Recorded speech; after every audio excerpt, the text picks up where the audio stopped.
पाकिस्तान और दुनिया भर से लाखों देखने और सुनने वालों को शहीद अरशद शरीफ का सलाम।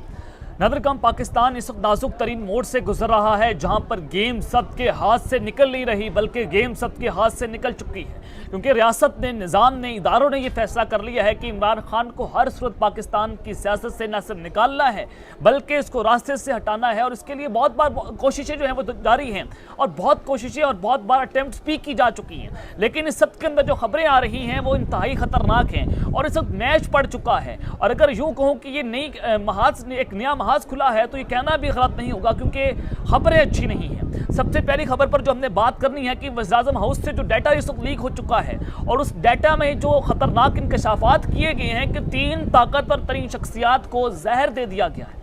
अब इसके पीछे असल कहानी क्या है, 3 ताकतवर शख्सियात कौन है, जहर किसने दिया, मामला क्या है, इस हवाले से जो वज़ीर-ए-आज़म हाउस की फाइलें हैं वो इस वक्त मंजर आम पर आ चुकी हैं, जिसको खुद हुकूमती शख्सियात ने ट्विटर अकाउंट्स पर शेयर कर दिया है। इस हवाले से इंपॉर्टेंट डिटेल्स हैं जो मैंने आपके साथ शेयर करनी है कि इस वक्त मामला क्या है, वज़ीर-ए-आज़म हाउस में क्या हलचल है और किन 3 ताकतवर शख्सियात को जहर दिया गया है। और साथ ही जो हमने दूसरी खबर पर बात करनी है कि इमरान खान साहब को न सिर्फ गिरफ्तार करने का हुक्म जारी हो चुका है और उन समेत बहुत सारे रहनुमा हैं, उनके खिलाफ ताकत का इस्तेमाल करने का फैसला हो चुका है। अब होने क्या जा रहा है, अब ये नया महाज है, नया खेल है, इसके पीछे कहानी क्या है, इस हवाले से इंपॉर्टेंट डिटेल्स आपके साथ शेयर करूंगा। और फिर जब chief justice of Pakistan Umar Ata Bandial साहब की सरबराही में 8 रुकनी बेंच ने आज supreme court practice and procedure bill के ऊपर अहम तरीन समाअत की है। अब उसके बाद मंजरनामा तब्दील होता है और उसके बाद जनाब खुल्ला धमकियां दी गई हैं चीफ जस्टिस ऑफ पाकिस्तान को, और ये धमकियां जो हैं कुछ अच्छी नहीं है।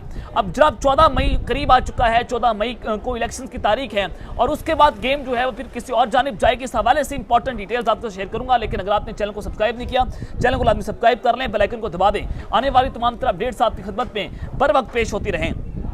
अब जो गेम है वो खतरनाक तो इस वजह से है कि इमरान खान साहब जो हैं उनको रास्ते से हटाने की प्लानिंग तो ऑलरेडी आपके सामने है। खान साहब ने बहुत बार बताया कि जनाब उन पर जो हमला हुआ dirty Harry major general Faisal Naseer ने करवाया, शहबाज शरीफ का नाम लिया, राना सनाउल्लाह का नाम लिया, लेकिन उसमें इंपॉर्टेंट ये था कि ताकतवर जो है कानून की हुक्मरानी से बालत पर है, ताकतवर कानून के कटहरे में नहीं आता। अगर मेजर फैसल नसीर का नाम लिया गया था तो उसके खिलाफ न सिर्फ मुकदमा दर्ज होना था बल्कि जनाब उसको ओहदे से हटाना था। और हुआ ये कि इमरान खान पर मुकदमा दर्ज हुआ कि उसने मेजर फैसल नसीर को डर्टी हैरी क्यों कहा है। अब उस सब के अंदर आज जनाब कुछ आम तरीन मुलाकातें हुई हैं जमान पार्क में। पाकिस्तान तहरीक इंसाफ के चेयरमैन इमरान खान और पार्टी सदर परवेज इलाही के दरमियान ये जमान पार्क में अहम तरीन मुलाकात हुई। मुलाकात में मुल्क की सियासी सूरत हाल समेत तहरीक इंसाफ की सियासी हिकमत अमली पर तबादला ख्याल किया गया और दोनों रहनुमाओं के दरमियान ये मुलाकात तकरीबन मीडिया ज़राए के मुताबिक आधे घंटा जो है वो जारी रही है।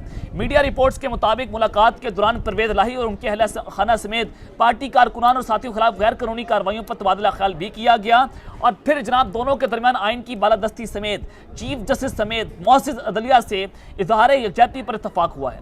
अब चूंकि फैसला आपके सामने है, सुप्रीम कोर्ट ने कहा कि जनाब हम अपने 14 मई के फैसले से पीछे नहीं हटेंगे और अगर 14 मई को इलेक्शन नहीं होते तो ये सीधा साधा जो है आइन को तोड़ा जाएगा, आर्टिकल 6 भी लगेगा और तौहीन अदालत भी होगी और यूं एक बार फिर से पाकिस्तान का वज़ीर-ए-आज़म जो है उनको नाअहल कर दिया जाएगा सुप्रीम कोर्ट की जानिब से। अब दूसरी जानिब धमकियां ये मिल रही हैं कि अगर ये सारा कुछ होता है तो हम एग्जीक्यूटिव ऑर्डर का इस्तेमाल करेंगे और चीफ जस्टिस को ओहदे से हटा देंगे। लेकिन जनाब आपको मैं बता दूं कि मुलाकात में चेयरमैन पीटी इमरान खान के ऐलान करदा जलसों और अवामी तहरीक के लिए तैयारियों पर भी इत्तफाक हुआ है और इसके अलावा जनाब चौधरी परवेज इलाही साहब जो हैं उन्होंने स्पीकर केबी के मुश्ताक गनी से मुलाकात की जिसमें सियासी सूरत हाल पर तबादला ख्याल हुआ।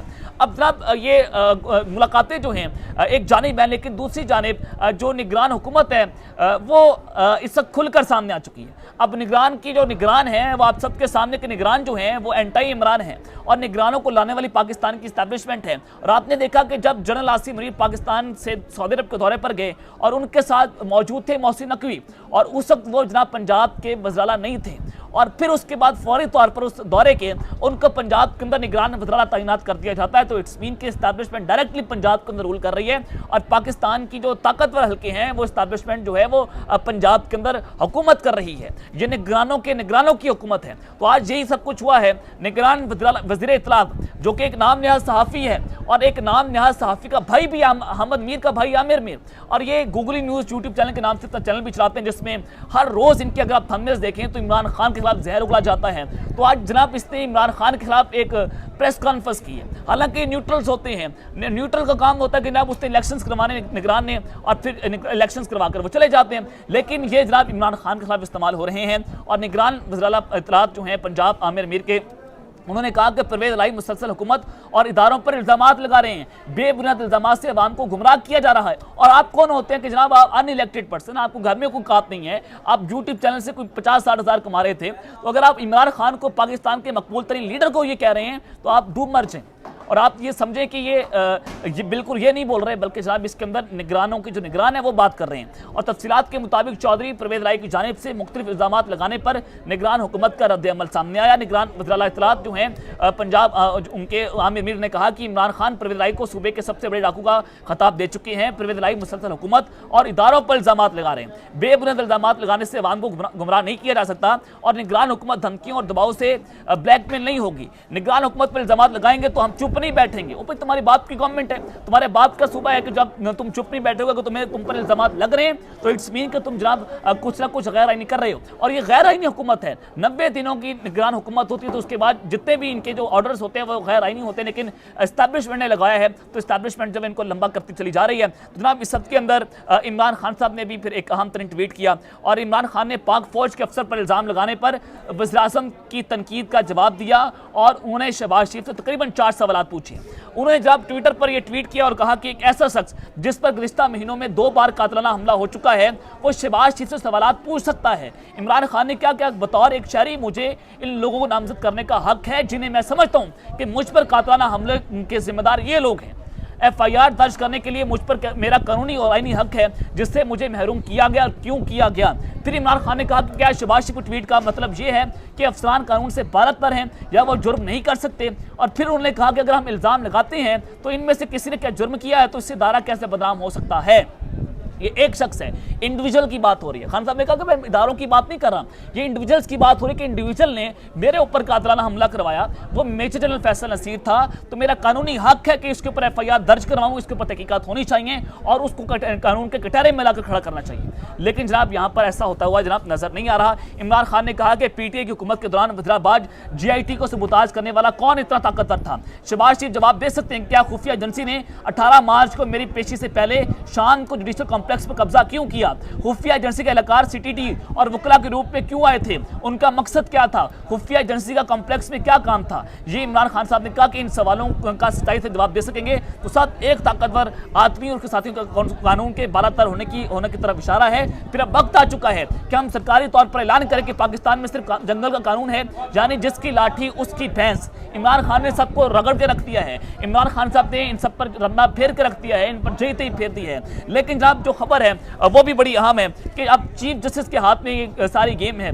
चीफ जस्टिस के बॉल में कोर्ट में बॉल जा चुकी है। अब फैसला उन्होंने करना है, नजरें उनकी तरफ हैं और सुप्रीम कोर्ट का फैसला जो है वो अब सबको उखाड़ के रख देगा। अब जब मामला जो है वो आपको समझा देता हूं कि प्रैक्टिस एंड प्रोसीजर बिल जो है आज 8 रुपये बेंच ने उसके ऊपर समाअत की और ये नजर आ रहा है कि अगर 14 मई को इलेक्शंस ना हुए तो शहबाज शरीफ को फारिग होना पड़ेगा। न सिर्फ शहबाज शरीफ बल्कि जनाब कैबिनेट को भी उड़ाया जा सकता है। इसमें कोई दो राय नहीं है कि जब आइन तोड़ा गया तो इन्हें अदालत होगी तो इनकी नहली भी पक्की होगी। लेकिन जब दूसरी जानिब आज नवाज शरीफ और मौलाना फजल रहमान का राब्ता हुआ है और ये राब्ता जो है वो किस तरह से हुआ, इस राब्ते में क्या इत्तेफाक हुआ? इस राब्ते में जनाब इत्तेफाक हुआ कि इमरान खान या चीफ जस्टिस इनसे हम किसी तरह ब्लैकमेल नहीं होंगे, इंतखाबात अपने वक्त पर होंगे और अब PTI से मुज़ाकरात भी नहीं किए जाएंगे। अब जनाब नवाज शरीफ और सदर PDM मौलाना फजल रहमान ने मुल्क में सियासी मौशी इस्तेकाम के लिए कोई भी कुर्बानी देने के से गुरेज ना करने पर इत्तफाक किया। यही कुर्बानी के जनाब इनको हुकूमतें मिल गई हैं, हुकूमतें ये छोड़ना नहीं चाहते, इक़्तिदार ये छोड़ना नहीं चाहते। अब यही कुर्बानी के पाकिस्तान का गरीबों का खून चूस रहे हैं और कुर्बानी दे रहे हैं। और फिर जनाब इन्होंने कहा कि इंतखाबात से मुतल्लिक किसी भी किस्म का कोई दबाव कबूल नहीं किया जाएगा। मुल्क भर में एक ही दिन हुकूमत मुद्दत पूरी होने पर एक ही दिन इंतखाबात करवाएगी और अब इंतखाबात से मुतल्लिक PTI के साथ कोई मुज़ाकरात नहीं किए जाएंगे और PDM जो है वो चीफ जस्टिस की ईंट से ईंट बजा कर रख देगी और इनका भी दबाव हम कबूल नहीं करेंगे, चीफ जस्टिस की ब्लैकमेलिंग में नहीं आएंगे। अब ये जनाब खुल्लम खुल्ला बदमाशी किसके कहने पर हो रही है? इट्स मीन के एस्टैब्लिशमेंट ने ये फैसला कबूल नहीं करना, आर्मी चीफ ने फैसला कबूल नहीं करना, DCI ने ये फैसला कबूल नहीं करना। अब इस सब के अंदर जनाब मामला किसकी ओर जानिब जा रहा है? अब फैसला आने को है, 14 मई करीब है और 14 मई से पहले पहले खतरनाक और खूनी मंसूबे तैयार किए गए हैं। अब ये खूनी मंसूबे बेसिकली है क्या? किस तरह से इमरान खान को रास्ते से हटाया जाएगा, ये भी बहुत इंपॉर्टेंट है। अब जनाब इमरान खान साहब ने जलसों का ऐलान कर दिया है, एहतजाजी तहरीकों का ऐलान कर दिया है और अगर चीफ जस्टिस पर हमला होता है तो पाकिस्तान तहरीक इंसाफ जो है वो चीफ जस्टिस के साथ खड़ी होगी, इस पर भी इत्तफाक हो चुका है। अब हुआ ये है कि जनाब PTI की एहतजाजी तहरीक से निपटने के लिए हुकूमत ने नई हिकमत अमली तैयार कर ली है। हुकूमत ने PTI के खिलाफ ताकत के इस्तेमाल का फैसला कर लिया है और मुल्क भर से पाकिस्तान तहरीक इंसाफ के अहम रहनुमाओं की गिरफ्तारियों की जो लिस्टें हैं उनको भी तैयार कर लिया गया। इमरान खान समेत अहम PTI के रहनुमाओं को गिरफ्तारी करने का ग्रीन सिग्नल भी दे दिया जा चुका है। अब ये ग्रीन सिग्नल कौन दे रहा है? अब इसके पीछे असल वजह क्या है ये भी आप समझ सकते हैं। और इमरान खान की गिरफ्तारी जो है वो नैब या FI के जरिए किए जाने का इम्कान है और इमरान खान को करप्शन केस में गिरफ्तार करने का प्लान है, जबकि पंजाब से पाकिस्तान तहरीक इंसाफ के सीनियर रहनुमा शाह महमूद कुरैशी साहब, फवाद चौधरी और फरक हबीबी गिरफ्तारी का इम्कान है। KPK से परवेज खट्टक, असद कैसर और दीगर रहनुमाओं को गिरफ्तार करने का मुतवक्किल प्लान है। इत्तेहादी हुकूमत ने गिरफ्तारियों के लिए टास्क वजारत दाखिला को सौंप दिया है और FIA और पुलिस की मदद से ये गिरफ्तारियां की जाएंगी। ये जनाब सारा मामला है और ये मामला किस जानिब जा रहा है। अब एक नया मनसूबा, एक खूनी मनसूबा है कि फैसला आने से पहले पहले इमरान खान को जेलों में डाल। अब इतना आसान नहीं होगा और अगर इमरान खान को जेलों में डाला गया, याद रखिएगा इमरान खान इनकी जेलें तोड़वा देंगे और खान साहब रंदा फेर के रख देंगे। ये उससे बड़ा पाकिस्तान में फिर इनकलाब आप नहीं देखेंगे। अब जनाब जो जहर देने की खबर है वो बड़ी इंपॉर्टेंट है कि वज़ीर-ए-आज़म हाउस से जो फाइलें लीक हुई हैं, जो डाटा लीक हुआ है कि 3 ताकतवर शख्सियात को जहर दिया गया है। अब ये 3 ताकतवर शख्सियात कौन है, मामला क्या है और किसने खबर लीक की है? जनाब हुआ ये कि मरियम नवाज ने ट्विटर अकाउंट के ऊपर एक वीडियो का लिंक शेयर किया।